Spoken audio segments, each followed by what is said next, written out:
You have a learning goal, and we have just one job to help you achieve it and deliver at your convenience. Learning right starts with us at Ashem Academy. We are a learning institute in partnership with professional industry bodies like Microsoft, PECB, Pearson VUE, and PSI, delivering quality training, ensuring your certification path in respective industries. Ashem Academy has training specialists with extensive consulting experience as well as the expertise to address your specific needs and preferences. Our goal is to deliver training that maximizes return on people and infrastructure investments. We define success as having the right resources to skill you up to help you meet your desired goals. Our job at Ashem Academy is to empower you to be successful at every stage of the learning journey, from training to certification to establishing professional credibility. As a certified learning partner and authorized testing center, our facility has proven to be one of the best in the country as we get to reach the needs of all ages, young, middle-aged, and those in the advancing years, making learning simple and affordable. We care about your skill development, and without breaking the bank, we present you with great opportunities to showcase your competency and expertise in your area of specialty, aiding career advancement or personal goals tracking. Let's help you bridge that learning gap. All you have to do is take the next step to enroll in our courses today with prices that are easy on your wallets. Request access to our training calendar by emailing training@ashem.com, and you can also get the most of your learning investments by checking out our promotional offers here. offers.ashem.com/ms learning. You can call 0704-636-7151 or call 0704-576-9927. You can visit our head office at number 9 Ibikule Street off Abad Macaulay Way, Yaba, Lagos State.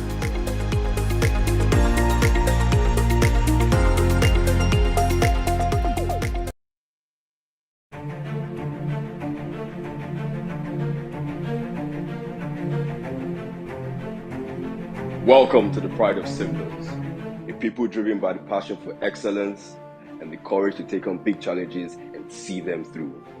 With integrity of mind and systems, our words, structures, and processes are always dependable. We are proud of who we are, what we do, and what we stand for. Firm is our commitment to the vision to build a globally recognized distribution company and to become the key driver of trade revolution across Africa. We have been empowered to make products and services accessible, affordable, and usable across Africa by building an efficient distribution network, and to remain the market benchmark for dynamism, efficiency, and competitiveness. We are rulers. We provide order. With confidence, enthusiasm, and wit we speak. The vulnerable and voiceless we empower. This is me.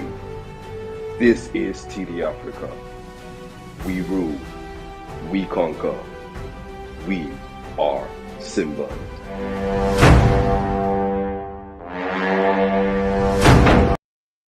For over 7 years, Macintosh Consulting has been empowering individuals, organizations, and government parastatals in information technology, business management, leadership development, and finance.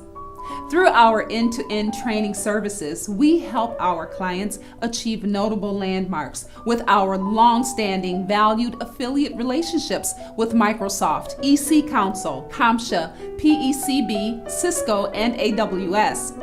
Macintosh Consulting offers training and certifications in diverse areas like Network Plus, cybersecurity, cloud computing, project management, Agile Scrum, soft skills, amongst many others, with guaranteed to run classes, virtual classes, on-site classes, online classes, and customized classes. Macintosh Consulting enhances career development, promotes relevance, and ensures quality delivery.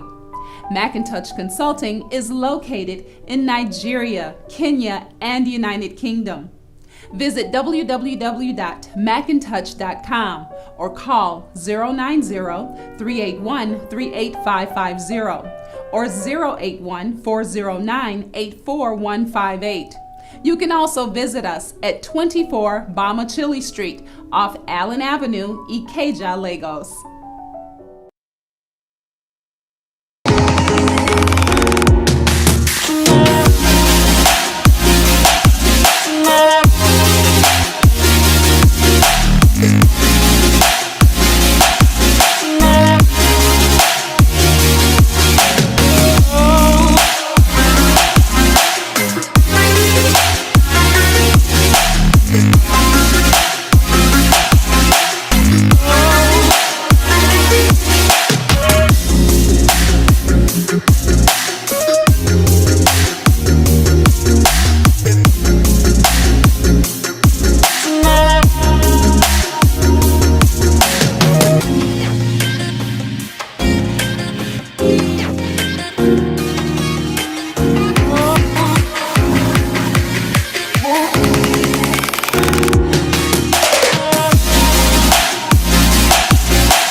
Digitization simplifies the way we collect data. Organizations collect data from multiple touchpoints to enable them to make effective, profitable, data-driven decisions. Yet, a lot of data just sits there. Why? Well, organizations operate two systems: operational or transaction systems and analytic systems. Operational systems are data repository, where you execute business processes. Analytic systems are where you make sense of your data and evaluate business processes. Analysts spend 80% of their time cleaning and preparing data to update routine reports, and only 20% of their time truly brainstorming on the numbers and extracting insight from that data. The result? Less time to ask the right questions about their data, and less time to pull variable insights that can improve your bottom line. At D. Brown Consulting, we have a better approach. We empower you to extract insights from your data at the speed of thought. We employ a curated methodology that simplifies the analytic build process to eliminate technical friction, making it easier for everyone in your organization to get the exact data they need securely. The best part? All of this can be done without relying on overburdened IT teams. D. Brown Consulting offers consultancy services in building, reporting, and analytics systems. As Microsoft Gold partners, we offer business process automation solutions with no-code and low-code applications, chatbots, and robotic process automation engines, and financial modeling services. We visualize our reports, dashboards, and analytics using the principles defined by the International Business Communication Standards, IBCS. The use of standardized notation eliminates ambiguity and ensures consistency in the design of your visualizations for more effective data storytelling. Are you looking to achieve more with your data? Contact us today. Visit dbrownconsulting.net.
Afternoon and good morning wherever you're calling from, and welcome once again to this episode of Grassroots Innovation, where we showcase how we can get into tech, how we can learn from people that have gone into tech, and what with their story, how to learn from their story and use that as a means to build our own career paths.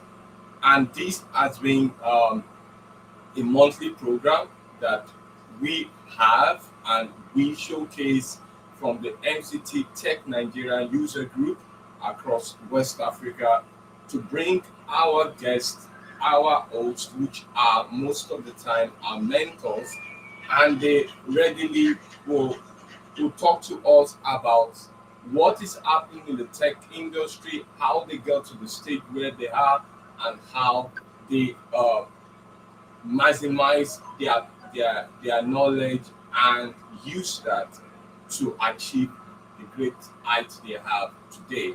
I want to say thank you to everyone that have been watching us every month to join us to listen to hear story of people. We also want to thank Microsoft as being the bedrock for this activity, uh, and most often time this has been our kudos, and we say thank you. We also want to thank Olami Record. He was benevolent for us to use the soundtrack to run our mentors so that people can know them. We say thank you, allow me for that. And we also want to give you a little brief about what we do here and how we go about this movement. The move is a movement where we want to cultivate an habit where we connect mentors with mentees. And we also want to cultivate a culture of an advisory system where people learn from people that are there and what they have done better and how we can also use that to build our career path. We also want to bring to light the new digital transformation, which is the cloud technology. We have started off from Microsoft's own view to see from Microsoft perspective how does this cloud offering uh, get us to where we supposed to be. And we are in an era we have a multi-cloud system where we have other most company having multiple cloud environment. So we are also trying to bring in multi-cloud into this our system so that we'll be able to also advise people, guide people in that light. And also we know things have changed. We are in the digital era, and in fact, we are in the AI era. So who are we? We are actually a tech user group that span over 15 different groups across West Africa. Primarily, our focus on Azure, from the works the Microsoft Modern Workspace, Microsoft 365, Dynamic 365, to the Power Platform, Power BI, data and AI from the development aspect and also security. We also are diving into multi-cloud environment where we are showcasing also other cloud offering that can speed us into understanding more of IT offering. And the essence of this is to empower you, to give you a view of what people see, how people get to the stage where they are. And we welcome you as the case will be. Today, I'm not going to be alone, and I have the mayor of London here, Sir Kofi, who is. We're going to tell you other hosts, other people that make up this particular movement. But for now, Sir Kofi is here. Sir Kofi, can you say hi to the people? Hello, everyone. So, as always, it's always exciting to be here. This is a show that we are really encouraging people to get on board. Let us push the movement to ensure that everyone is well informed about what is going on in the tech industry and on how to also get your journey started. So, I'm more than happy to help you any way possible. You can reach out to me in my LinkedIn profile and also through Twitter as well. So I mostly join the session, but for the past few sessions, I've not been able to join. But I'm always here for you guys. So anytime you want me to help you, you know how to reach out to me. Use my LinkedIn profile or Twitter, and I'll be able to get to you guys. Yeah, that's great. Sir Kofi. That's the mayor of London. He's one of those. But originally he's from Ghana and he's doing great in the security space. So let us introduce all the hosts one after the other, starting from me. My name is Oluwaseyi Oluwawuju. I work in a consulting firm called Covenant Technology. I'm one of Microsoft MVP. I'm also an MCT, and I lead the user group here in Nigeria. The next one is David. David happened not to be here today, but David is also an MVP. Is the mayor for one of the security firm here in the in US, and he is a security person by excellence, and he has a multi-cloud environment knowledge, just like Sir Kofi. The next is Sir Kofi, which is cyber security expert. Anything security, just call Sir Kofi, will be able to get you there. Other people that are not here is Ayodegi Folarin. Is a business intelligent consultant at Jerry Computer. He's also an MVP, also a Microsoft certified trainer. And the final, which is the only lady among the group, which is Olana Obena. She's a data management expert, and unfortunately, she's also not here today. So I leave Sir Kofi to introduce our hosts. And as I said, we'll start with the ladies. Ladies go first. So Yeah, absolutely. yeah, we should just allow that to play out here. So the first person, Sir Kofi. Yeah, absolutely. So for today, we are really graced to be having two wonderful guests on our show today. So the first one is Hope Oluwa Lopi. She's one person I had the opportunity to meet personally when we had a trip to Seattle, where she's based in close to Microsoft head office. I think the Redmond head office.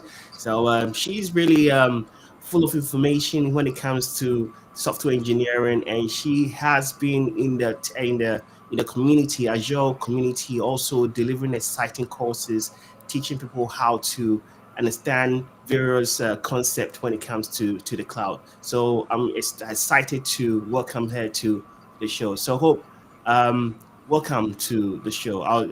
Give this you the platform to introduce yourself. Oh, can you hear me okay? Are you able to hear me? Yeah, absolutely. We Yeah, can we hear you loud can. and clear. Okay, awesome. Yeah, thanks for the opportunity to be here. It's a great honor to, grace your platform because you are doing amazing things, and I'm actually so excited and happy to be here. So, aside what's in my bio, like you've read already, yes, I am currently based in Seattle. I work in Microsoft. I've been in Microsoft for about um, almost 3 years, actually, and I sort of work in the cloud infrastructure space. And I am very, very passionate about communities because I just like being able to create a safe space where everybody can be themselves and also be able to learn and grow from others, right? So you would always see me doing one thing or the other, just trying to contribute my little quota into advancing people's journey in tech and all. Yeah. So yeah, that's basically me. Wow, that's short and brief. So we move to the next person. Will happen to be one great person also, Sir Kofi. Yeah, absolutely. So the next person we have Modi Ochi, and he's also one of the visionaries that we have on today's session. I mean, AI is something that is on in the airwave all the time. So you always want to hear about it. You want to hear from someone who have dipped himself into the world of AI. to see how things are and how things are coming up. Because I think the future is extremely bright for AI. Companies are integrating AI. So we had opportunities to get someone who have the vision into the future of AI. So luckily we have Modi Ochi, and he's going to introduce himself. Modi, I'll leave you to do the honor. Okay, hi everyone. I mean, that introduction was a bit loud. I'm not sure how much of AI I'm already deep into. I mean, there's a lot of gurus out there, likes of Suleiman and the rest. But okay, just a little bit about my background. I have a marketing background, and I'll say my journey into tech really started off from my time in Harvard, when I attended a leadership program in product innovation, and it was all about innovation, the likes of Steve Jobs, and how they really was all about design and transformation, and how to really improve people's lives through design, innovation, and transformation. Since then, I've really heaved up that emotion to really drive such change, to the people around me. I've done that through working for brands. I have over 16 years working for brands, multinationals across Africa and Europe. And then while still at it, I decided to, found a company which is on that transformational agenda, focusing key on non-tech professionals. And the reason is because it's a big space. There's a big divide between the tech and the non-tech world, and we believe that for us to really have, a very unifiable environment where we all understand each other, we need to bring the non-tech audience along, which is a wider audience, in the scope of things. And we would be leaving them behind if we're not really carrying them along with what tech and what they can benefit from tech. Um, so pretty much that's who I am. Today we have a platform called helloonions.com. I would encourage you guys to log in, check it out. I believe there will be a time for me to speak more to that. But just giving a brief introduction about myself. I hope that was brief enough. Thank you. Yeah, that's great. And Kofi, did you know that when we were talking, if you remember our chat in Seattle, when we were talking about what is the next wave in terms of engineering when it comes to IT, we mentioned prompt engineering. And when I heard what Modi was doing, I said, my God, can you see from different space of the world, and we are all thinking alike. And it's innovation to bring it back to Africa. It's what caught my attention and said, Modi, you have to come and share your vision. So welcome everyone, and we'll be asking you questions. So if you are there and you want to send question to the guest, please be free. Just go to your chat, send us the question. Maybe you are new in IT, you want to understand how OPEC or Modi got into this stage where it is. Please just send those questions. We relate those questions to them, and we also ask them some questions we are prepared for them. And if you are also changing career, please just send those questions in. And if you need guidance, they are here for you this evening. So I think we started with lady first. I'll just force through the first question to Hope. Hope, please, can you tell us, you have just briefed us about your story. Can you tell us your story, how you started to where you are, and where are you thinking you're going to get to? That's deep. Okay, so um my journey started from when I finished high school, right? So I lived my entire life in Nigeria and grew up in Nigeria. Um, Hope there is no bit of echo because I'm here. So I'm okay. Okay. So I grew up in Nigeria and all that. So and then when you finish school, there's like several exams you do. Like they just make the others so difficult for you to jump through. It's like they don't want you to go to the university. So I finished school and then I finished high school, And it was like, okay, so what do you want to do next? What do you want to go and study in the university? Because that would tell, the schools you applied to and all that. And I finished as a science student. I didn't want to go into the medical field. Like, it wasn't my forte. It was just not my, you know, uh, I just knew it was not my thing. It was not my calling, right? So, and then everything in every household then was just like, the only thing everybody knew when you go to become a science student was doing medicine. I had no idea of what I was going to do next because I didn't want to do medicine and I didn't know what else I could do out there. So it was kind of like I was just lost. And thankfully, I had an amazing father that decided that, you know what, I'm sort of going to help you, right? I know you like maths, but you don't want to study mathematics because you don't want to be a teacher. And then he started to ask around, what can I do, right? Since I love maths, I'm passionate about maths, what is something I could do? And then somebody walked up to him one day and was like, oh, there is a course called computer science. It's about, it deals with you being able to do maths as well because it's kind of logic oriented, but it's sort of different and it's like very new, very shiny. A lot of people are getting into it. I should look into it. And then he came home that day and just said exactly the same thing. And I was like, of course, as long as it's not medicine, I'm ready to deep dive into it. So I got excited about it, but I didn't stop there, which is my first point. Research. That's something I've always done throughout my lifetime. I've always researched. Something can sound very exciting when everybody's like, oh, this is cool, but it's like, do your research. Is that something you want to do? So I researched and then I saw that, okay, this is what this course is about. This is what this thing is about. It's about trying to provide solutions to problems, but having to, think about it. You are providing solutions logically and all that. I'm like, okay, that sounds like me.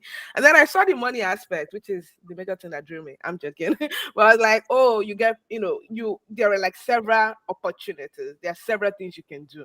So I was like, okay, this sounds like I am not going to be worried about I get to start doing something and I get bored, which happens. And I'm like, oh, I want a new challenge. Yeah, like wide range of areas I can dive into whenever I want. So that research sort of helped me and sort of harmed me because it wasn't a smooth ride afterwards. And then I did applied to universities, which was another story on its own because again, I was in Nigeria, and if you are not going to a private school in Nigeria, trust me, you're going to go through some others. It took me 3 years. Yeah, it was 3 years before I finally got into the university. Not because I did not know what I was doing, but just because there were just some exams you needed to pass. That was a nightmare. So thankfully, I got into the university and I went to study computer science. And then the reality dawned on me because, all the while I've been in my awesome little house with my father that was like, helping me to say, hey, don't worry, you're going to be fine. This looks great. Continue, keep at it. So I got to the real world and I was like, okay, what are they doing here? Right. So it was filled with so many challenges. It's like, you have courses you're taking, not to talk of the fact that we had very, very, very little, like we had very few women in my space. I could count the number of like ladies that were in my class at that time. So the challenges was just there. Let me just put this. The normal challenges we hold on the fact that you are not prepared. You get to school and then they are teaching you the several programming languages that you have no idea about.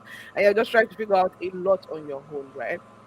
But being able to just have help from people around, which got me into communities, was kind of what just pushed me through. The fact that, oh, I noticed that there was a community I could get into, and then I could see more people that look like me.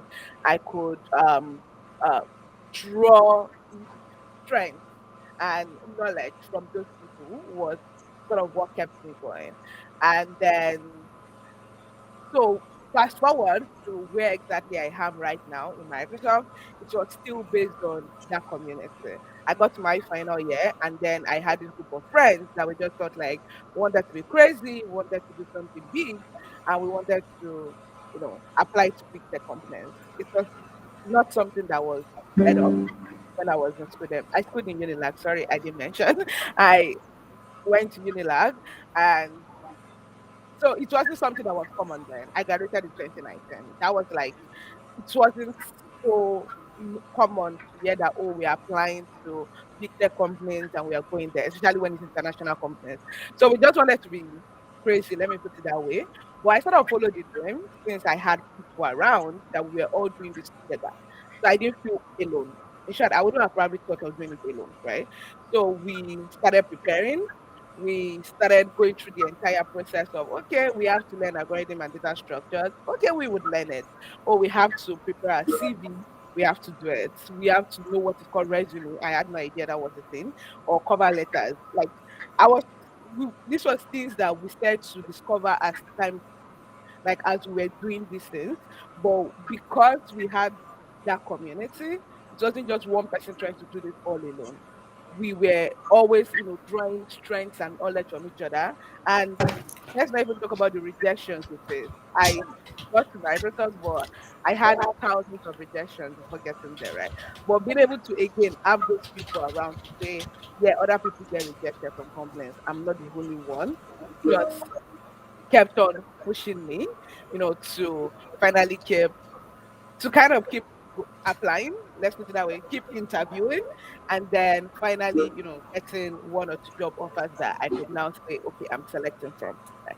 So that was like the story of me getting to Microsoft and, where I am right now. And yeah. That's that Kofi.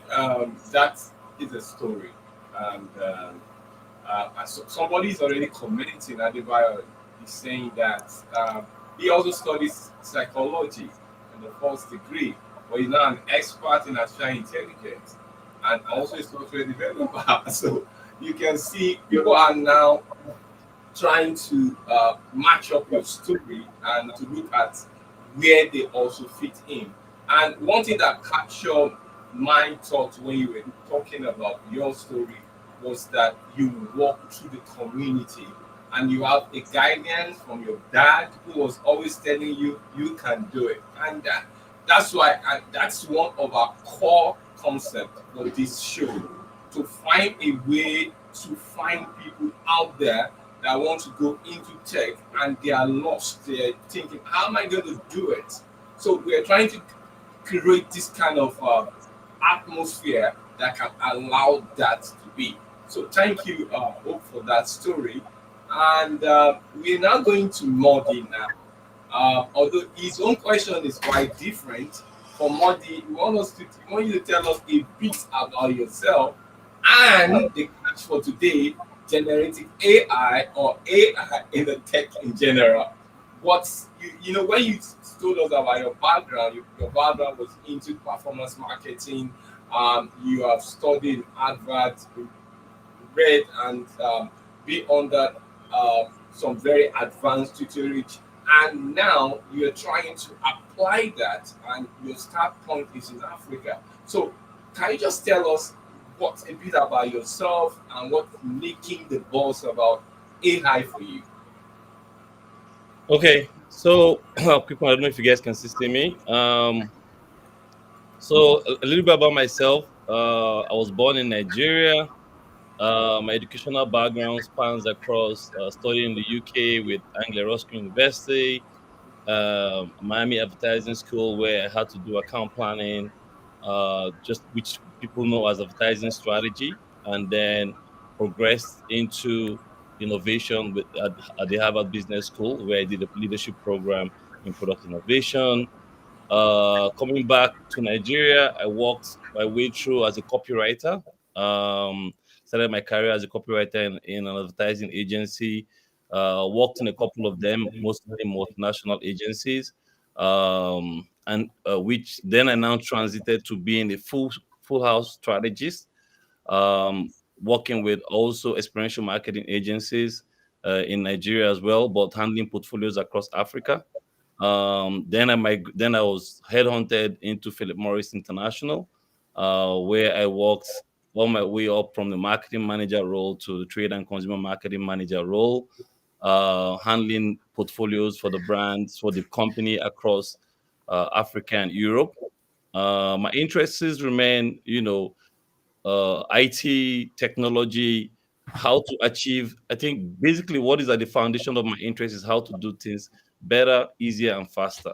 Um, I've always been known as someone who is very full of ideas, and I love the whole creative atmosphere, and how to merge the both creativity and strategy has always been a thing, and what drives me to do better, to do more. My core markets that I've worked in remain Nigeria and mostly Senegal. And then all these experiences kind of led up to starting up Onions, and just a little bit of history before Onions. So Onions is an evolution of different platforms. Like you don't most people won't tell you, but most platforms kind of evolved. They probably started off as something else and then probably ended up as what they are. So I would say, I've been through a journey of starting it from work doors, which was initially the first concept of work, opening doors for people, career opening platform, where people can easily find jobs that they can do. And I was like, there's nothing really intelligent about this stuff. So I killed it. And then I evolved into um, a platform that I wanted to be like a personal assistant on your phone. But then again, I didn't have enough data to really, spin it out across. I started it anyway, did the UI UX, worked for the developer in Ghana, and but then went halfway and I killed it again. And I said, you know what, this is not what I really want. And I moved it to onions, and onions comes from the phrase, do you know your onions? And onions has always been something that I've been associated with, where saying, this guy knows his onions and this and that. And I was lucky to come across Raymond, who is our CTO, very bright developer guy. So I'm on the strategy side and he is on the development side, so I'm not a developer. And then this is how together we decided to create Onions. And our first journey into that was really a problem solving platform, a community. The first Onions that we started was a community. We created the app, we created the web platform where people can really find answers to their problems easy, faster, and better. But again, we didn't have the technology, we didn't have the AI infrastructure to really deliver that at the time. Quora was way ahead of us. And then we felt like, poor cousins of Quora, we couldn't make headways, and we said, you know what, it's time to pivot. And then that's how we pivoted and integrated our platform with OpenAI. So back to your question, how what fascinates me about generative AI and tech. I think the two main things that really fascinates me would be the fact that it's all around intelligence. Okay, with generative AI, it is the ability to integrate human intelligence with machines. Okay, and for me, this is a big thing because again, the world that we live in today, our environment is kind of limiting how much we are interacting with our brains, how much tax we're giving our brains. The calculator is there taking everything from the guy who loves mathematics. Excel is there doing stuff for people who would rather spend their time to run these numbers. And also the likes of the digital tools that we have today, the designers losing his touch. So intelligence constantly, the human intelligence constantly being drained. And I think more than ever, the human intelligence needs some level of assistance, some level of outward assistance to really boost it and keep it, to that level of a higher intelligence. And this is where the machines come into place. This is where the generative, pre-trained transformers come into place, like Chat GPT. So for me, the fascinating aspect of generative AI and tech, it's how it elevates the human knowledge, how it makes humanity feel a little bit immortal. Okay, and only tech can do that. I mean, you can imagine keeping your voice and recording it and having it live out for generations. Imagine how you can say something today and it's all over the web and it's everywhere in the world. Same time, we wouldn't be there to each other without tech. We saw what COVID did and how we were able to transform real quick, and how everybody now is now really a village. The village wasn't really brought to life until COVID really came about. So I think COVID really was an omen of some sort, because it brought about some kind of change that we are all living and enjoying today. So generative AI for me, I think, is one aspect of AI.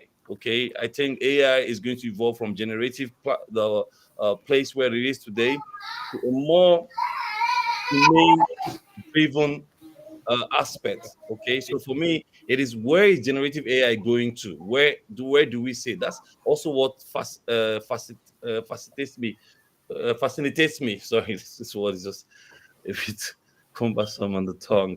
Okay, so for me, it is, where is it going to? Okay, so it's about how AI is going to go from generative AI into reasoning AI into self-aware AI, where it studies. It's about how tech is going to evolve, okay, into studying us as human beings and really predicting what's next in a very actualizable format. Okay, so this whole idea fascinates me. Yes, I'm a performance marketer by profession. And what does that really mean? It means that I'm not just about coming up with smart ideas, smart campaigns, smart deliverables for brands that help them, connect more with their consumers. No, it's about measurable ideas. It's about ideas that you can measure, campaigns that have impact in people's lives. You can trace and follow and see that whatever we're doing today is measurable. And today, you can't do that without the tools of technology. For instance, how do you measure a campaign that you just put up online? You have social listening tools out there that you use to know who is listening, what are the sentiments that are out there, and that's how you know that your effectiveness of your campaign is out there. And this is because of tech. Okay, in terms of generative AI, just like we spoke about, the whole prompt engineering stuff, today communication has gone beyond a one person interaction. Communication, I believe, belongs to those who would know how to talk to machines. Okay, because machines are here to stay, whether I would like it or not. Okay, from the advent of computer, that's the beginning of our journey into generative AI. That's my belief. Okay, so we are now in this era. There's no going back, and I really encourage everyone to join this journey and make the most out of it without fear. Don't think that AI is going to ever take your job, or is here to displace what you already know, or think that you don't have a chance. There are thousands and thousands of roles out there for those who have no computer science background or no machine learning knowledge whatsoever, but they have the interest and capacity and knowledge to interact with machines and AI platforms, and they know exactly what to do with them, and they can become masters and the most intelligent person that ever existed in life. Thank you very much.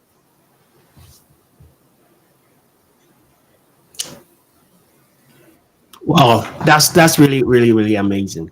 I mean, your journey really started from the traditional way of doing things, and all of a sudden you are venturing into the world of AI. One thing that I really wanted to ask is that, I mean, how has the AI really transformed your business? I mean, you mentioned there, one of the metaphor that I saw in what you're saying is like the onion. All right, you have many layers, right? You seems to come from this traditional way, and you got each peel of your business, you learn from the old things that you're doing, and you've now integrated into the new way of doing things. But so I wanted to know, how is the AI really helping your business? How has it transformed your business from what it used to be when it wasn't without AI to having AI? Okay, that's a very intelligent question right there. So I would say, first and foremost, it helped me leave out that whole thought and that pain I was going through of how someone will come to the platform and ask a question, and it would take 2 weeks, 3 weeks. Sometimes I'll have to prompt people that are on the platform and say, hey, aren't you guys seeing these questions? Are you not going to answer these questions for this person? Because of course I know you know the answer. Okay. But today they just go to our knowledge bank and they'll type it in, and it generates the answers right there in the smartest possible way. Okay, that's what you get. And then it's open for comments. People can comment on it real time. People can share the content. You can find it in your emails. Once you're plugged into the community, you get this knowledge right into your email. You can link back to the website. You can read it. You can comment. You can discover more across different categories, across different industries. You also can network and connect with people real time that are sharing this platform. What AI has really done is really made people who have logged in and signed up as a profile. Let's say you sign up a profile as a marketing person, or let's say a computer scientist, and by generating some very powerful topics and content using our AI platform, onions, you are able to sound very intelligent. People will read your article and say, wow, and they want to check you out, and then they want to connect with you. But then this is not you, this is AI. But again, it's on your name, okay? It's labeled you. So, first and foremost, even if it's not you writing that content, but you are the one generating it for the world to read. And that's the power of AI. That is the thing that my traditional moving from the traditional way of doing it to the innovative way of doing it has always been. That is the dream that has always had, where you are not you because you you know what people should know, but you just can't put it together. Okay, you don't know the best way to say it. Even because I've always known that Quora had something, that they needed beyond just human responses, and today they've also integrated OpenAI to their platform, for people who want to get the answers real quick, real time.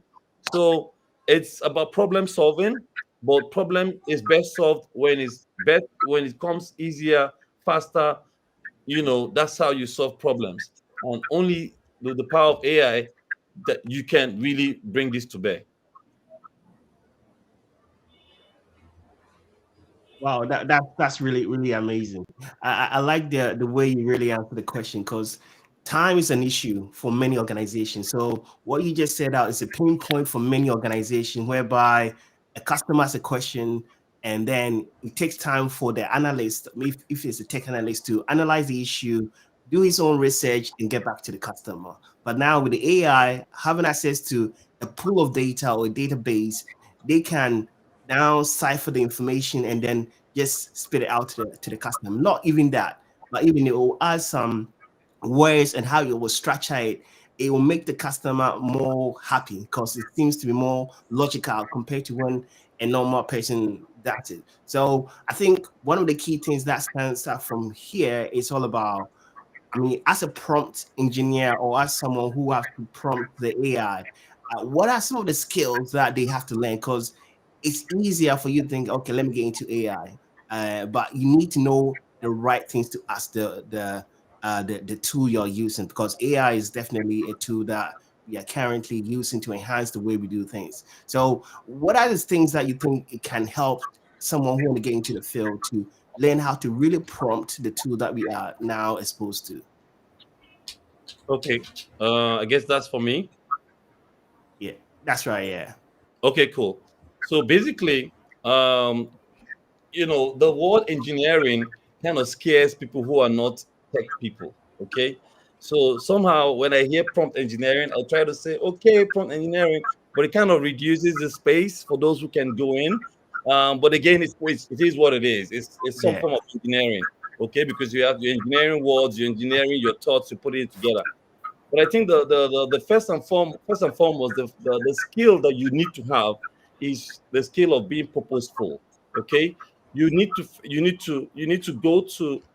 bring your thoughts to AI platforms that are fit for that purpose that you want to achieve. Okay, you just don't jump on any AI platform just to get what you want. You first of all, you need to understand what the AI model is what really set up to do, because they are pulling from a set of million billion sets of data, and but that have been trained to respond to some level of prompts in a certain way. So first of all, being purposeful, understanding the tool, knowing is it Chat GPT that I need to go to fine tune my copy, or do I need to go to Copy AI? Okay, is it Mid Journey that I need to go to transform to go from text to image because I want this kind of image, or do I need to go to DALL-E? So you need to be sure you understand what each tool, what they have the power and potential to do better than the other. Okay, that's the first skill you need to understand. You need to do knowledge. Know before you go. Okay. Yeah. Second skill is decision making. You need to be able to know exactly what you are looking out to read. If you're going to do text to text, if you're going for text to visual, you need to understand what you like to see, and how, or if you're going from text to audio, what you like to listen to. Okay, so in that way, you need to have that skill to know how to, you know, prompt the AI in a way that it should come up with what you would like to read, how you would like to read it. For instance, you want to generate something about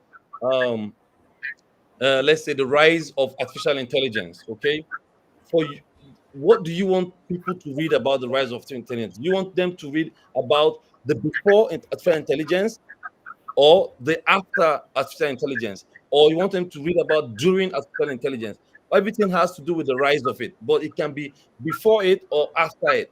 Okay, so it's how you want to tell your story. So, and that's how you write your prompt, because you want people to read about rise of artificial intelligence, but I want them to see it from this creative point of view.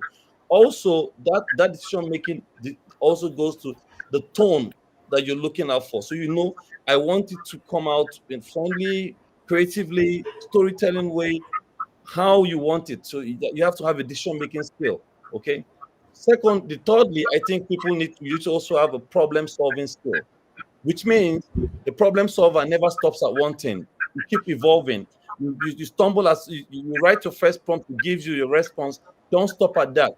Pick it up, refine it, pushing another prompt. The more prompts you push in, the better you get at your response that you're looking out for. So you don't stop at one prompt.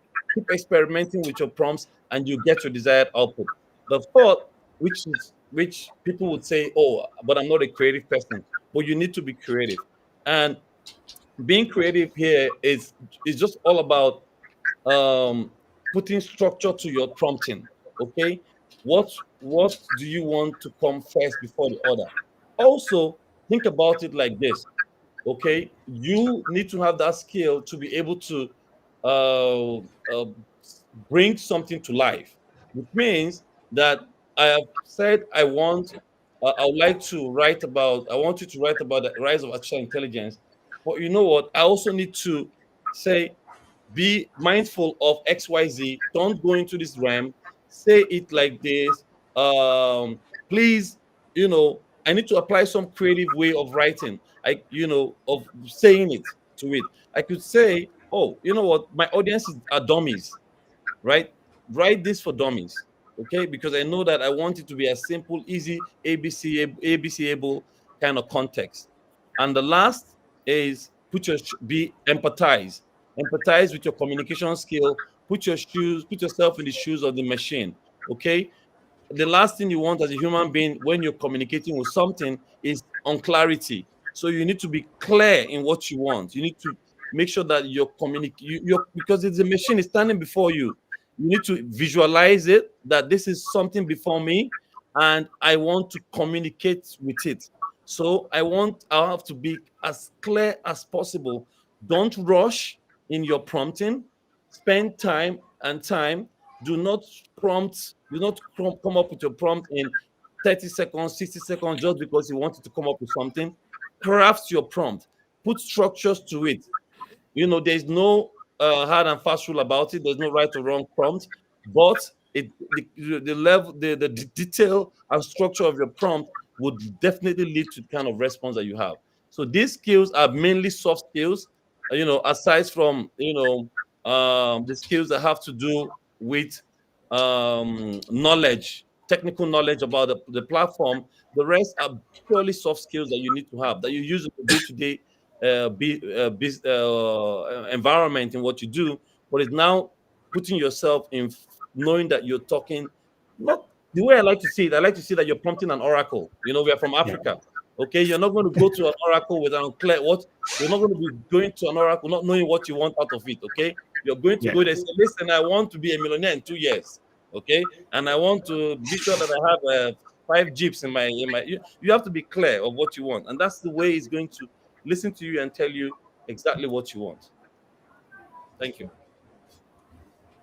Yeah, that was a long one, and we're still waiting for your section in the next innovation corner where you tell us how, because some people are already asking. They have checked your handle, your Instagram. They're already checking you out, Modi, and they are saying, "How do I get into the challenge?" I said they should just wait a minute. They were going to come up with that shortly. But we still have some questions for both of you. I'm going to go straight to Hope. Now, we want to make it short as possible so that we can at least get to the last question this evening. So, Hope, what are your challenges? You mentioned that your growth was actually because you have a community that work with you, and you also have someone like a mentor in the form of your dad that was directing you. So what were some challenges you can mention during this period as you journey to your tech journey as a software engineer before you go to Microsoft? Okay. So if I would talk about challenges in terms of tech community, right? So I would say I would split it into like, three. First, I would say commitment and passion from people to be able to, because a tech community is not made of one person, it's not made of two people, it's made of a group of people. And we need people to be able to drive, the vision, the mission of the community forward. We need people that would be able to help to be able to propel the community. So one thing I've noticed over time is that you rarely see people wanting to stay committed, wanting to be able to say, yeah, I want to help you with this. People kind of run away from it. I don't know why, but I just feel like it sort of doesn't help. We have more people that want to get out of the community than people that want to give to the community. And in that way, having that misbalance doesn't really help anybody, because everybody's just there. We want to, have an event. We want people that want to kind of give us, that want to train us, and then nobody is willing to say, I want to step up to actually do the training, or I want to step up to actually, lead this innovation. So that's one thing. The other part is around people kind of valuing what this other first set of people wants to give you. So I've noticed that in tech communities it's very easy for people to, because you're having a free training, they sort of downplay it. Somebody is committed to saying, oh, I want to train you for like 12 weeks on maybe cloud, or I want to train you for 12 weeks on data structures and algorithm to get better at technical interview. For the first 2 weeks, you see the ginger, everybody's coming, and then by the time you get to 5th week, nobody shows up. You see like 2 people on the Zoom call. So how does that make the person that has said, oh, I want to commit to training you for 12 weeks? How do you want that person to feel? Because I'm going there preparing slides, preparing everything for you every single week, and then nobody shows up. So that's the other side, right? And the last part is now, having that contribution from external people, right? I know that, yeah, you are probably, some people are like, already advanced, they've graduated from the community, right? But we still need your help. We still need you to be able to kind of advocate for this community, kind of support this community. As little as giving a shout out to say, oh, I know there is this community out there and they do this amazing thing, or there is this community that really helped me to grow to this place, and I think I should do that as well, is something that would help as well. Kind of like, it's just a way to propel the community forward, right? So that's just some challenges I've seen in the several communities I've been into, right, along sort of my journey. Yeah. They say the wise man says short words and they are always powerful. Now, she has summarized some challenges that it's obvious that if you are out there and you want to grow, you should not just want to get from the community, you should also want to contribute to the community. And if you are out there and you have gotten for the community, it's not the time for you to leave the community.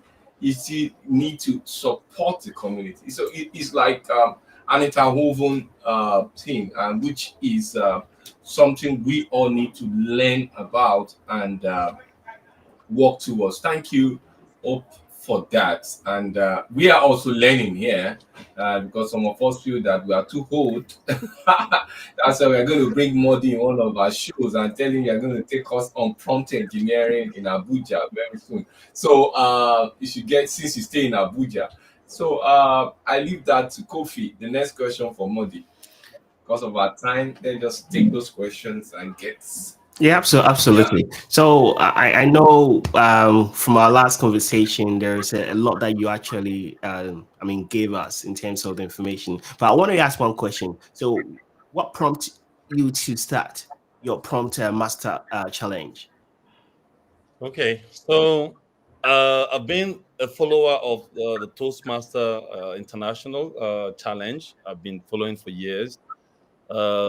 This is because I have a poetry background. I'm a spoken poet, a spoken word poet, and so when people, come on stage and then do this whole poetry in different communication style kind of thing, I kind of loved it. And but at the heart of Toastmaster is the purpose of helping people to develop their communication skills, their public speaking ability, and also their leadership skill. And for once, I sat down and I thought, okay, cool.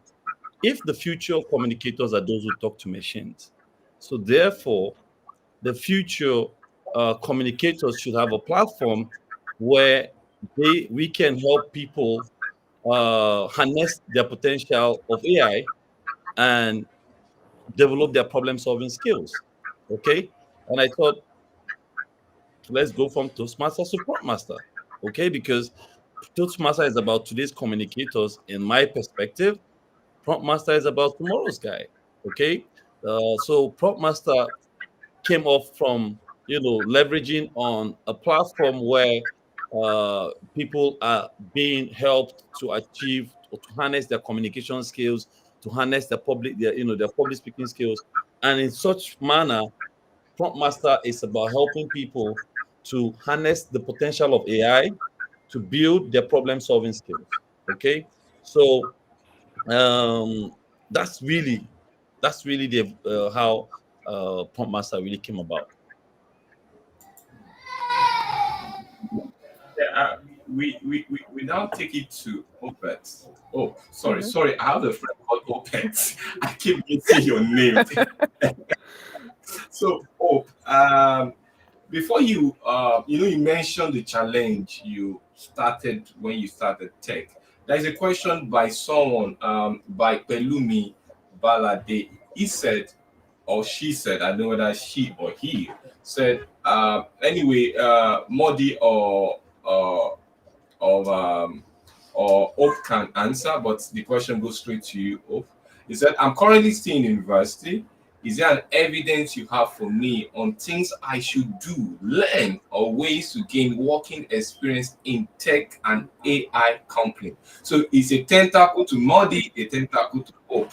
So maybe just give it a shot in next 1 minute on that. He said he has or she has a Background, background in background. programming.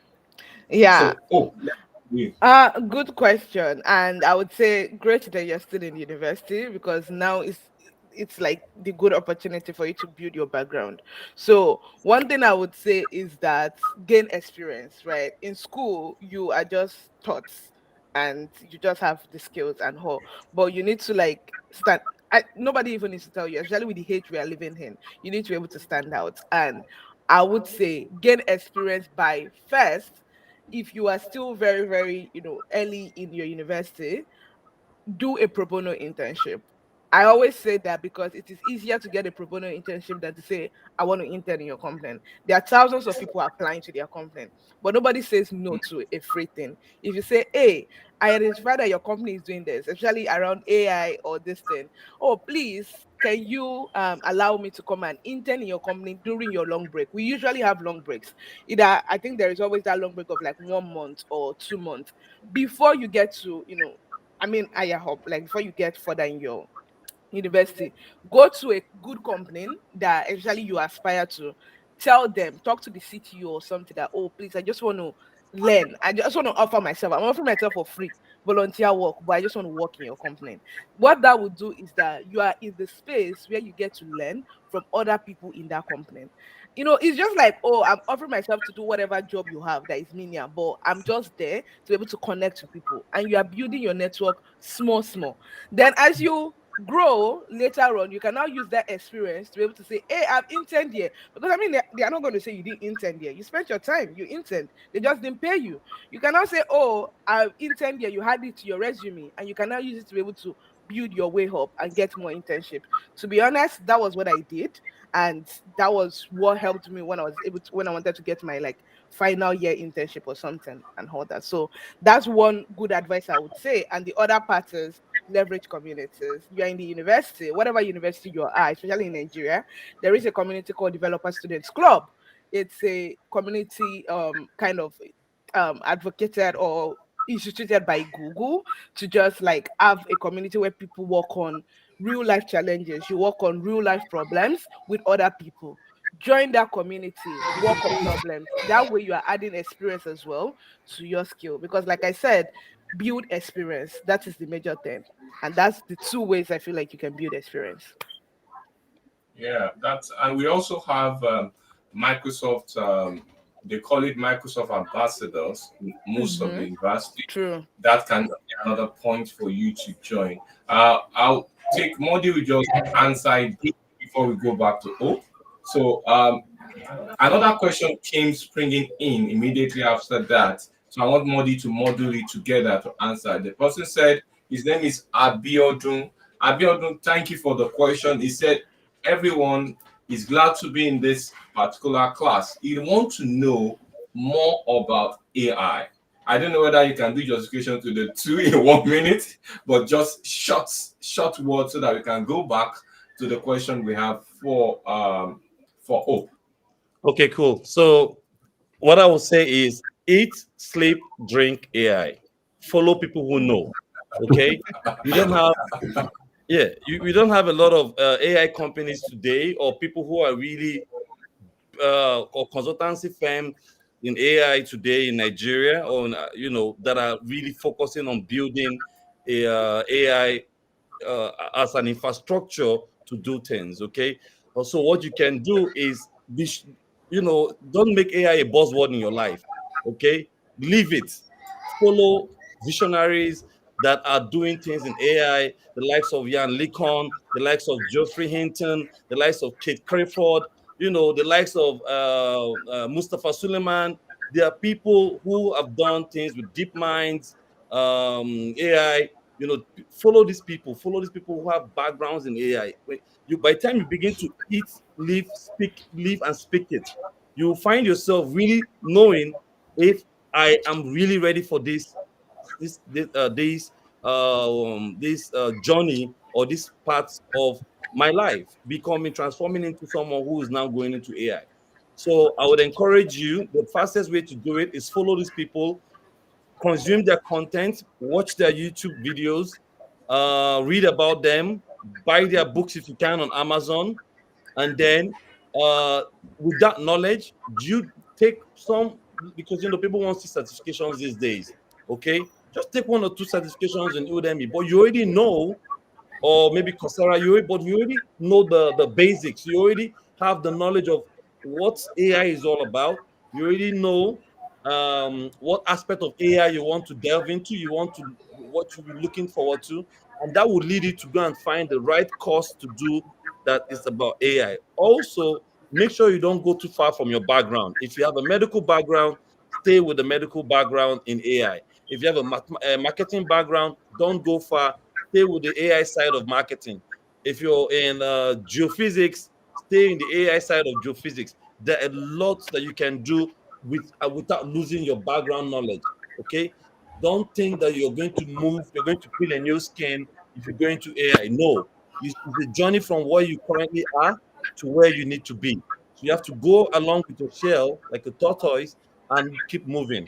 Don't drop it. You're not dropping your past because you're going into AI. In fact, you need your past to be better in AI.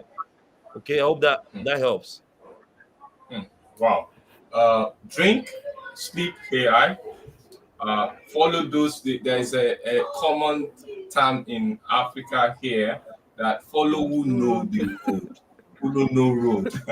So that follow someone that has gone through the same path, has got understanding of the path, and also, as Modi said, if you are in any line of field, you might not lose your track because you want to go into AI. Just try to build your competence around that to complement your basic knowledge, and that is the age we have. So quickly, I'll go to Hope. Hope, you mentioned some challenges that you overcome. Can you just quickly mention it again so that VR can know how you overcome those challenges in the beginning of your journey? One, you mentioned that your father was there. What else did you do? Okay, so yeah, most of my challenges were around the fact that even though I knew that I wanted to study computer science, I had zero background about what computer science was. I mean, the highest I knew was just, oh, there is a computer that has a monitor, that has a keyboard, like that basic. I didn't know anything that, oh, you need to, there is a program, you need to run programs or all those kind of things.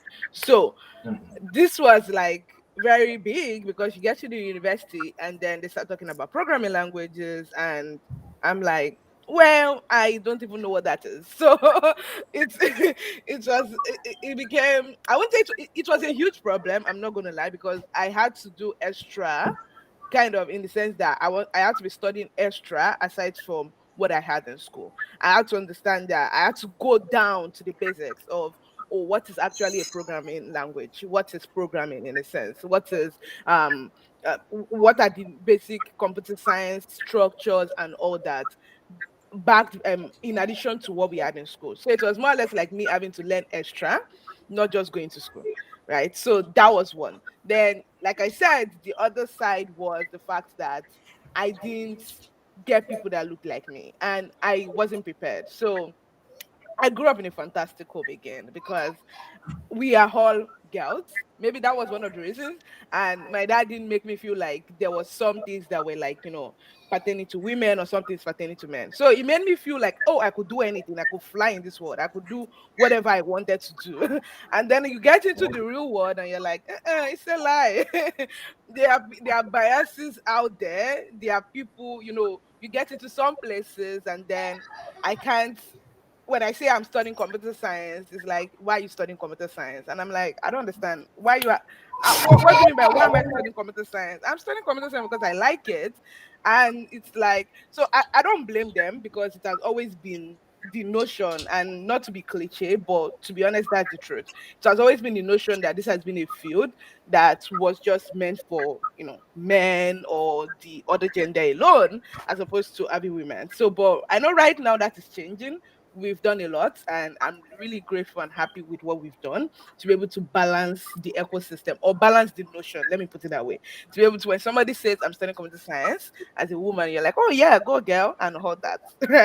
So those are like what the challenges I sort of faced that I could vividly remember. I mean, a whole lot more sort of will obviously surface coming to either maybe getting internship, getting this experience I'm talking about, which is why I talked about the pro bono aspect. To be honest, I saw, let me not say hell, but having to build that experience, because I was like, oh, I want to apply, and I keep applying and I don't even have the experience, so how would they even accept me? So it took me a while, and it took actually talking to people, which is the role of community and mentors as well, to be able to say, hey, you don't have any experience. Nobody's going to hire you. Nobody will bring you to their company to come and be learning. So you go there and say, I want to learn. Offer yourself to learn, and then you can build from there, right? So, yeah, those were like just the three key challenges I sort of faced.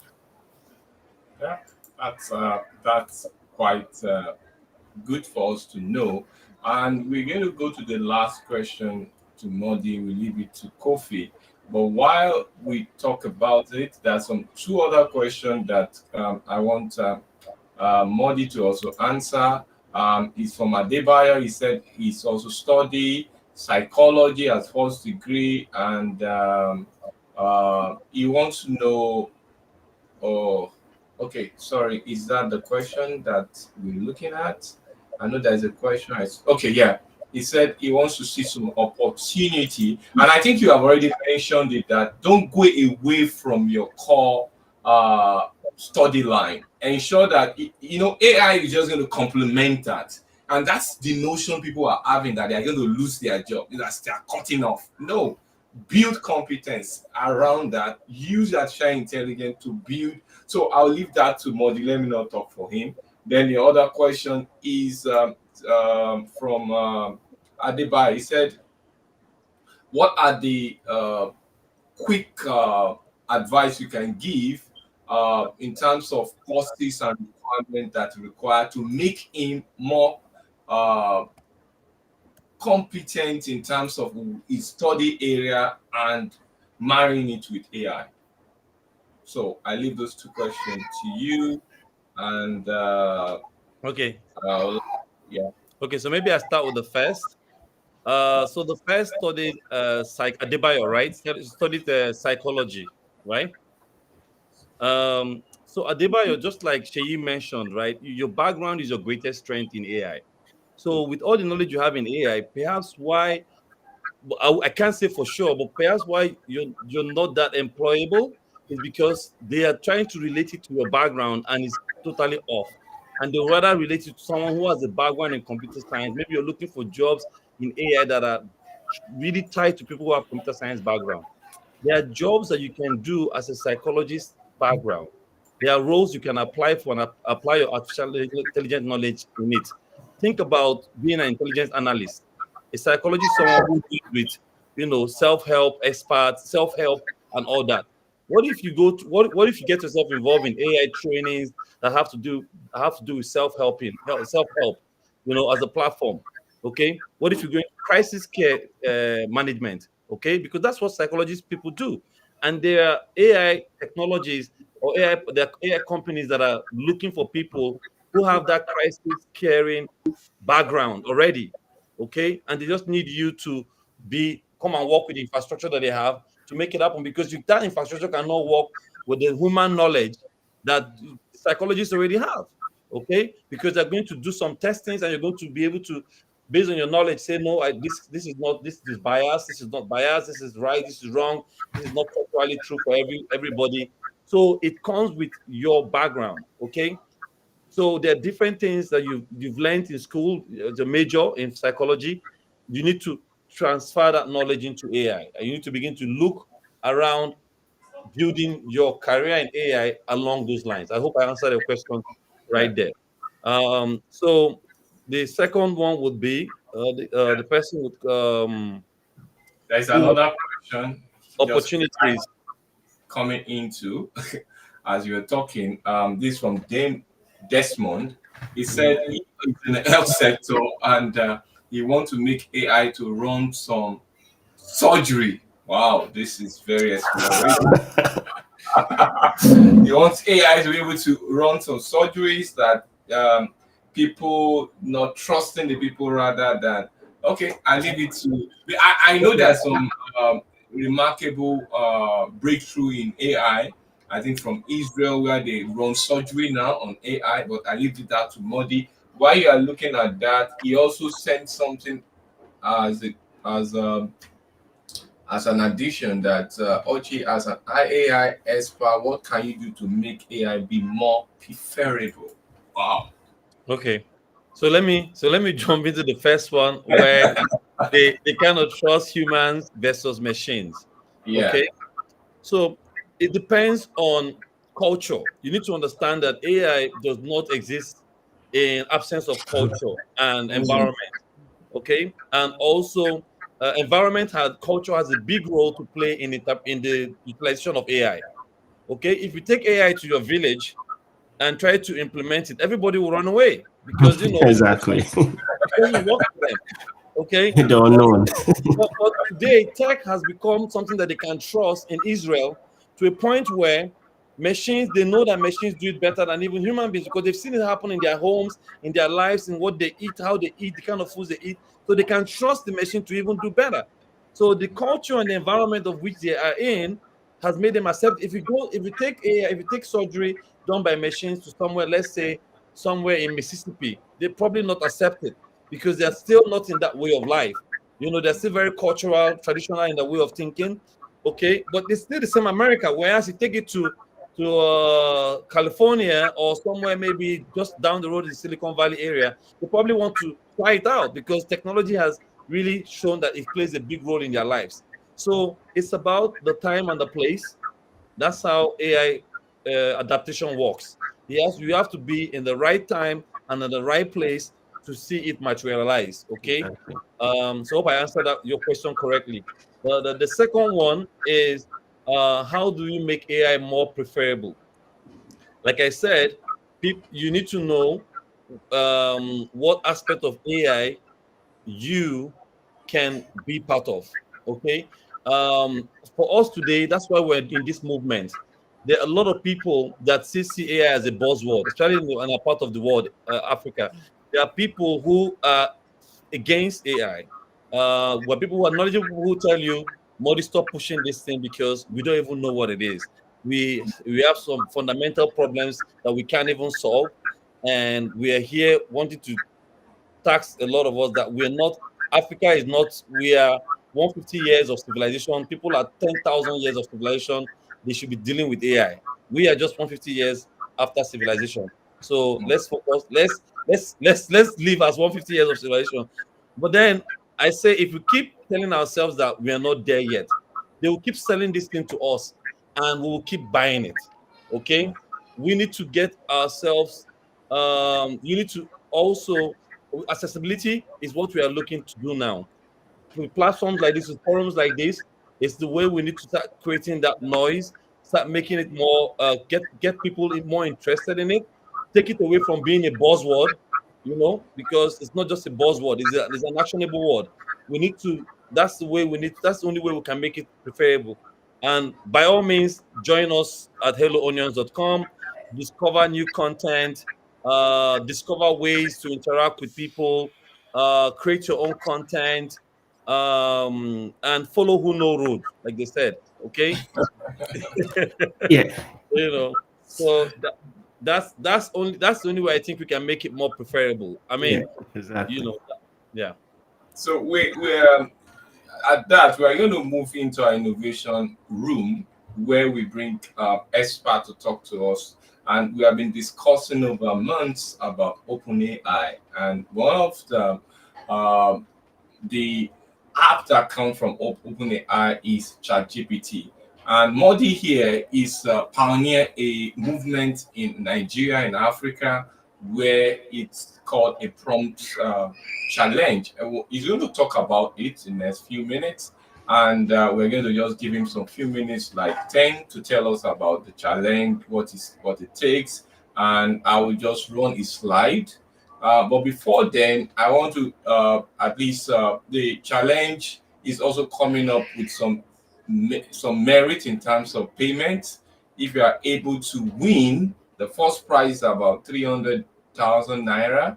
The second prize is about 150,000 naira, and the third. And the catch here is that you are going to do the challenge, and you're going to come to the community to be announced as the winner. So we're going to have a conference coming in Azure, conference coming in October ending. So if you win, that means you are going to be a showcase, a star for the conference. We're going to bring you out. You're going to get this prize, and you'll be welcome. But I leave that to Modi to talk more of that, as I just put up his presentation for that. Okay, Modi, Okay, please. cool. Yeah. So maybe I'll quickly run through Onions, the background, everything I'm talking to real quick. So basically at Onions, together with my partner, who is the CTO, I'm sure he's on this call, we are looking to build new career interactions in AI, especially for those in the non-tech professionals. Non-tech professionals, like I said, you don't need to leave your background to be in the AI world. Okay, So we're looking. That's all we're doing. Those career interactions. That's the only way we can begin to make it accessible and preferable to people. You have to keep interacting about it with other people. Okay. Our slogan is Power for Good, because we believe that AI is all about doing good. Okay. I think I spoke about my background already, so I'll probably skip um, this slide. So again, the whole love for generative AI and tech, I already spoke about it, but fundamentally, what is at the heart of it is our philosophy of intelligence. We believe that humans only have the ability to think, machines don't. Well, not at this stage, okay? But machines, they act on what you tell them, and we the whole idea is for you to be both. Okay, be both, which means think like human but act with machines. Okay, now and how to really evolve into this is know that you're a human, and you're in your whole human capacity. You have emotional intelligence. You have cognitive skills. You're able to think. You're able to rationalize, analyze real quick. But AI can push that a little bit further. Maybe not with the cognitive skill, but maybe with a bit of analytic skills. Okay, and this is what is about working with the machine to become a hybrid, to become hybrid, a hybrid intelligent person. Okay, so this is my love for this is why I love generative AI and tech, because it elevates my human intelligence and takes me a notch higher, where I'm working with machines to achieve more and be better. Okay. So I already spoke about prompt master. Why prompt master? So it's about the future communicators platform where we need to keep discovering. This is the maiden edition. We want to keep discovering those who know how to talk to machines, those who have spent their time prompting Chat GPT, open AI platforms to generate results that are helping them achieve more out there. And with this, we're going to focus more on um, complex problems in our society, and seeing how much you can prompt Chat GPT to really bring out results that we can put into action, based on how you'll be able to craft that prompt and communicate with it in such that it really randomizes and pulls out the best of knowledge from within that we can start to implement into the next phase, and say, hey, this problem here is what technology says. We'll look for human experts in the environment, and then we'll merge this knowledge together from Chat GPT and humans, and we'll actionalize the results of the challenge. Okay, and then we of course award the winner. Now, the types of prompt engineering. First of all, what is prompt engineering? Okay, prompt engineering, or what I would term prompt writing, is about structuring your text, okay, in such a way that it can be interpreted by these machines. Remember, these machines are trained, okay, so they are already pre-trained, which means there is a language model that they already understand. Now, you need to be able to communicate to them, knowing that they have a certain understanding of what and how they work. Okay, so that's once you have that at the back of your mind, you're able to generate the right prompts out there. Now, it's all about the context. What do you want, and what can and is this model of AI the right model to do it for you? So if you put the wrong message to the wrong machine, you're you're not going to get a fully formed response. And then today, there's a lot of AI platforms today, a lot of text to text platforms today. It's on Snapchat today. WhatsApp has their own. Every other platform is generating their own. You don't really know the background infrastructure which they are plugged into, but they're all giving you instant responses. I think you need to make out your time to read about them, to understand the language model that they're running on and what they are all about, to be able to work, generate the right kind of prompts that you can get from them. Now, the types of prompt engineering that we have today, you have text to text, which you have the Chat GPT. You have text to image, where you have these are key. These are one of the top leaders in this space. The Mid Journey, like and also Spicello for text to voice. Now, where is prompt engineering probably going tomorrow? And I'd like to let you guys know, just to share a bit of thought of where it could be, which is taught to text, and which is the neuroscience of prompting, where it's mapping your mind to generate response for you to either accept or decline based on how you were thinking. Okay, we've talked about the skills you need to have. The best prompt master, the person who's going to be a prompt master, has to have the following skills, like I said before. And what is this prompt master all about? Now, before I go really deep into the prompt master, I want to use the opportunity to really thank Sheyi and the team for giving me the opportunity to be on this platform to really talk about prompt master, to really talk about what we're here to do with in Onions.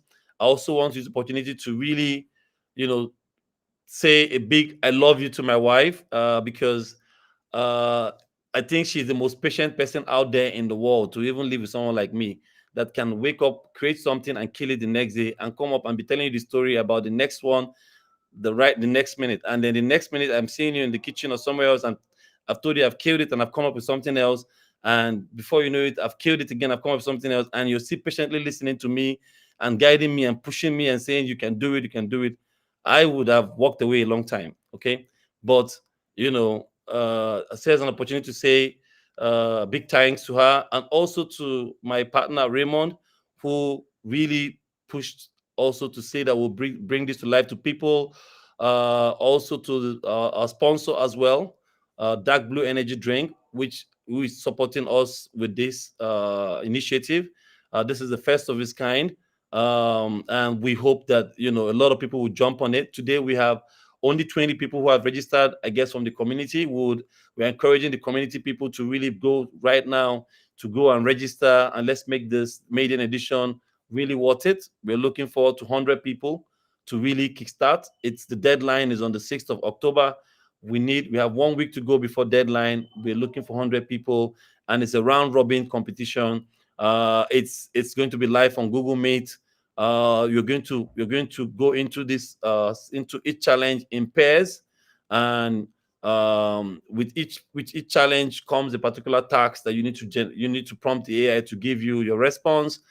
We have judges that are going to be that have backgrounds in AI, creative writing, and also strategy building. So we're looking to assess your creativity, also the relevance that you've been able to put into your prompt, and also your clarity that in terms of the clarity of your prompt, and how why it gave us what you gave us from your prompting. Now, each round will last for 3 minutes. You have 3 minutes to read the task and come up with your prompt. We would now take your prompt and impute it on a fresh signed up account with ChatGPT. So because these platforms are trained, so based on if you put that prompt on an existing person's account or existing account, it probably has learned about the user, and it's going to give you a response based on what it knows the user's history has always been about. So it's going to be on fresh accounts, and so everyone can see what your prompt brought, and you can read other people's prompt, and you see really the score will score based on creativity, relevance, and clarity. And you would go into a round robin situation where we would keep rubbing off the losers until we get the final two winner, until we get to the round of 6, where we would have the third winner, the second winner, and the winner. Okay. If there's a tie, we would have a sudden death approach, where we would have the two people in that tie do it again, and then the winner would emerge. And that's it. So you to win, it means that you've been consistent, you've been winning across all the levels of the challenge until the final end. So consistency is what we also count, and how you've been able to adapt and evolve with your prompting from one level to the other. Okay. I hope that answers to the prompt master challenge. and the rule of engagement. So what is the goal of Prompt Master Challenge? Again, it's all about the bigger picture. It's about the purpose. So the purpose is about making our world a better place, one prompt at a time. We believe that, by generating remarkable, and you see in my quote, unbiased, we believe that ChatGPT is going to get to that stage today. The bias, the sentiments, around who is saying what, where, what country, what region, what tribe, what race. There's still a lot of questions around that, so a lot of gray areas around that. But we believe that this is the future. This is where we're going. So we hope that we're going to get to that unbiased level of intelligence with effective prompts that will solve complex problems for us faster and better. Okay, this is the big goal. Okay, what you asked me, what is the future of ChatGPT? I'll tell you, the future of ChatGPT is in two folds. It's about reasoning, going from being a generative AI to being a reasoning AI and being a self-assuring AI. What do I mean by that? It's going to AI ChatGPT. I see ChatGPT evolving to a hyper personalization platform and a hyper versatility platform, where in the two areas that is currently doing today, which is the main area which is there today is question answering. That's what everybody goes there to do. Okay, almost like a second Google, but that's not what it's actually meant for. Okay, so in terms of companionship, ChatGPT is going to evolve to a point where it learns you, it knows you, it creates a space for you to really profile yourself, tell it more about yourself. Going to go into prompting you to really, almost what you call the mind file. Create a mind file about you. Okay, then that mind file is about your thoughts, your emotions, who you are. Studying it so that when you ask it for something, it's going to interpret it in a way that you would want to say it, or that someone like you would like something like that. And that's the personalized deep learning that I see ChatGPT going into. Also, it's going to I see it also spanning across to create some kind of marketplace for customization, where people will be able to go into a marketplace and be able to purchase, models that are clones. Okay, you can say, you know what, I want a clone of Elon Musk because my brain is not sharp enough. ChatGPT has done that cloning. They have a marketplace for it. People are just going to go and buy it. People are just going to buy Mustafa as clone. People are just going to go and buy Steve Jobs' clone because they feel that these people's intelligence or Einstein's clone, they need it. So ChatGPT is going to evolve to that point where it's going to start creating a marketplace for cloned people renowned in their spaces of profession. Like I said, your background, your profession.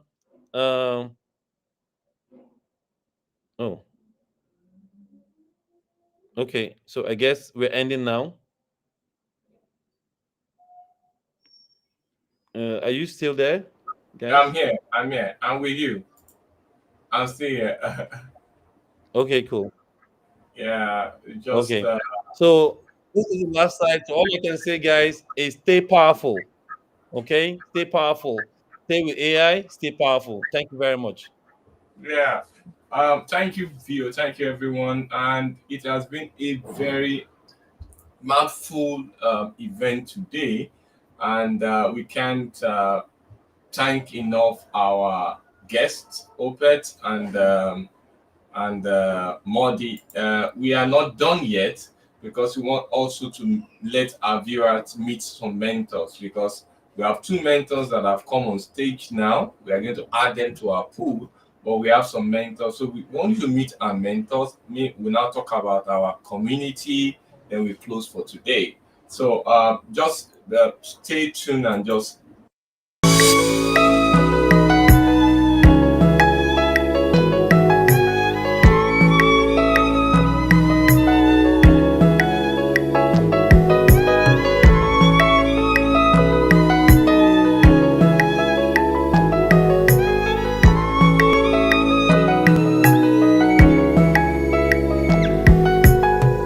Moses was a man with consistency to your plan and will. Me want to see you be my beginning. I should be a genesis. Give me revelation to function as people remedy. I want get wisdom, knowledge like Solomon. Solution to what's problem, Baba, please make me the one. Joshua led the Israelite to their promised land. Teach me song that gives faith to make people stand. Teach me how to lean on you like David did. So when I'm in trouble and in struggle, you go be my shield. Christ is the perfect man. I wanna live like, please make I get better. Lord, please make me like this. Please make me like this. Lord, please make me like this. Please make me like. Lord, please make me like this. Please make me like this. Lord, please make me like this. Please make me like. Lord, please make me like.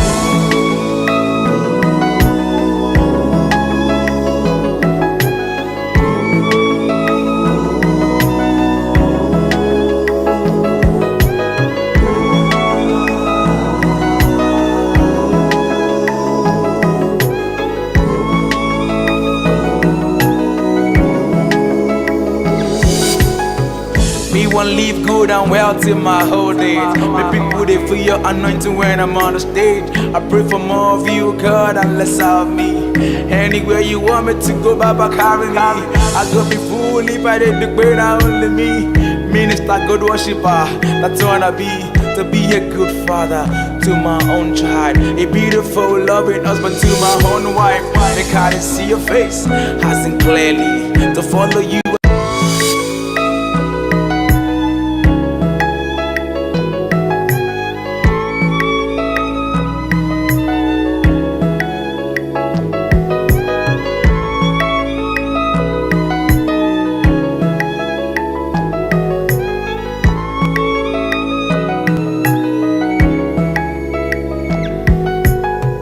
Moses was a man with consistency to your plan and will. Me want to see you be my beginning. I should be a genesis. Yeah, those are some of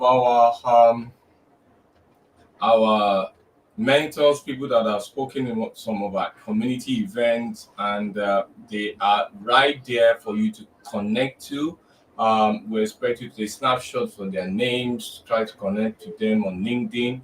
We're going to we're going to add Modi and Hope to that list too, so that in case you want to connect with them in future, ask them some questions, you're free to do that. And quickly want to talk about community. As we said earlier, it's Microsoft Tech MCTNAIJA from the Microsoft Certified Trainer community. We span over several user groups from security down to the data platform, where we have combination of AI and data. Then we have the dynamics for those that are in the business that want to exploit dynamic solution. You have a user group out there in Nigeria and West Africa. We have the Azure group, the Nigeria Azure community, which is the bedrock of the cloud technology. You can join it and join the group too. And we have other group like the M365 group, where we have the modern creativity in terms of what our workplace. You can join that group too. We have the Power Platform, which is the bedrock of no code, and you can join that community to learn more from that. And we have the Power BI learning community, an online community led by one of our MVP. It does his event every Sunday, where they talk about modern model in terms of financial model, in terms of Power BI, in terms of business intelligence. Can join that group too. And for the ladies, for those that are aspiring, you're a lady out there and you want to learn, we can join the textilers. They are actually meant for that gender. I know Opel said one of the challenges that there was no room for the ladies. Now we have the room for the ladies in our community. Can join them and they can nurture you, guide you in what to do and how to aspire to be an IT professional. And before we go, because we are already we are past that normal time, just want to talk about oncoming event. We have the cloud series that come every Saturday by the M365. They talk about so many things on modern workplace, what's happening in the SaaS platform. Then we have the one for Dynamics. They also do it every week within around 2 p.m. where they talk about dynamic extending the dynamic power with Power Platform, etc. Then we have other groups like the Data Platform, which also have their event every 3 to 4 p.m. But they have not had for some time. They're actually having some preparation across that now. We have the security, which is led by one of the hosts there, David Okede. Every week, he brings some security experts on board to talk about what's happening in security, how we can adopt as in the cloud environment. And we have the Azure. Azure still have their series. I think they have the series today where they talk about something relating to Azure administration, Azure networking. Just join them, and it's usually around 3 to 4 p.m. every Saturday. Then for the future event, we have upcoming event that we call Back to Society. We are giving back, an initiative that the movement started last year, and we are able to have 2-3 laptops. We gave one in one of the community events last 2 months. We're going to give the other 2 laptops at the Azure event. If you have not registered for the Azure event, please go and register. You might stand up. You might be opportune to win the 2 other laptop. And the basic of this is to look at how we can increase our exposure in terms of cybersecurity experts among the community. Please follow up on this and register for the Azure event so that you can have that. Then we have the Azure event coming up at Yaba Tech Multipurpose Hall on Saturday, 28th of October next month. Register. That is the link for you to register. Try to register. And the theme is OpenAI and Azure technology in Africa. And at the same stage, you are going to announce those that have won the Prompt Master Challenge. Then we have other events that is coming up. We have one run by David Abu, which is Fabric Saturday. It's going to come up on Saturday, I think October. Please just look out for David Abu on LinkedIn and try to follow him on that event. And we have the Prompt Challenge, which Modi has already explained, and we have whoop prize of 500,000 on ground for anyone to win. We just want to promote, and if you want to join, I'm going to put the link. I'll put the link on the chat so that you can go and quickly register. As Modi said, we still have opportunity. They are looking for 100, and if you are out there, you have not registered, please do look for this link and register so that you can have the opportunity of winning the one of the cash prize that is going to go for the first, the second, and the third winner. Then we have the MCT MVP West Africa Summit, which is going to happen in Abuja from 6th of November to 11th. And the core pointer here is to look at the future of business, and we cannot erase the fact that AI is one of those steering point there.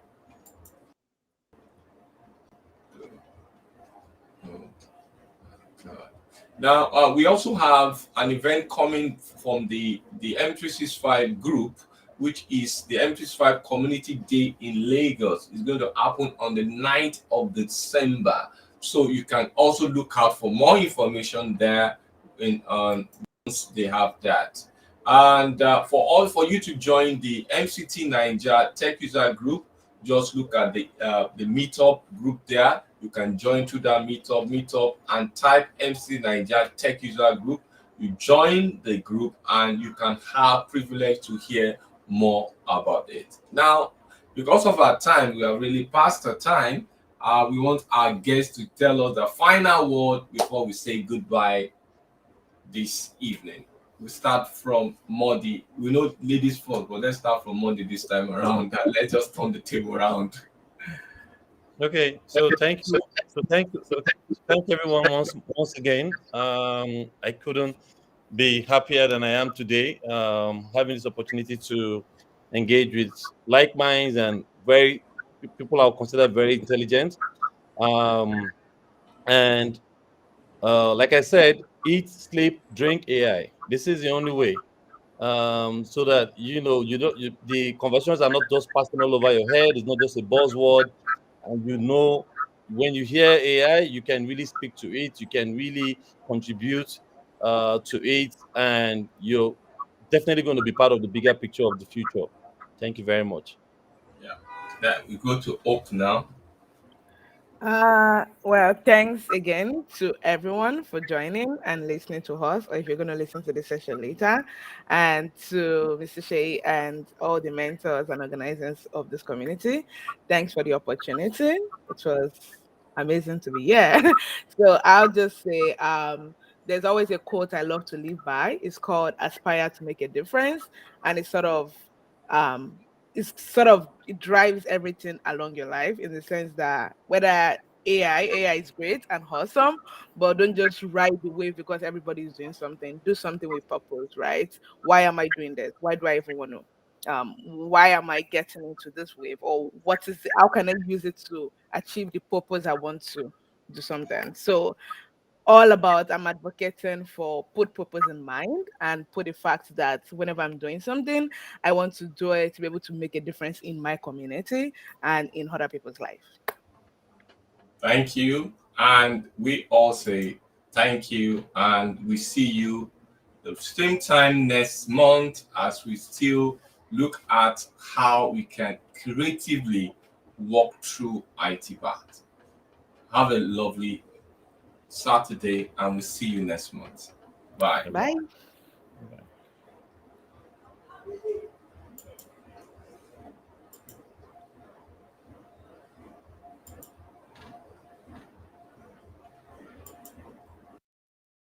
Kò ṣẹrú.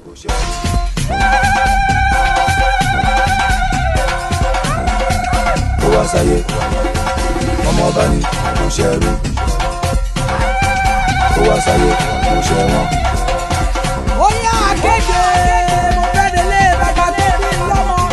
Ọmọ ọba ni kò ṣẹrú. Bàbá ló gbanigbá ní ojú ọ̀nà ó ṣe gbámú. Kò sán gírí lágírí, ọ̀la gírí làgà. Akọ́kọ́ arẹ́rẹ́ rẹ̀. Bàbá mi ò wọ kẹbẹ̀rẹ̀ mi jọ. Jagun mọ́ lòdì ọ̀rọ̀. Apá láti jó tọ̀hún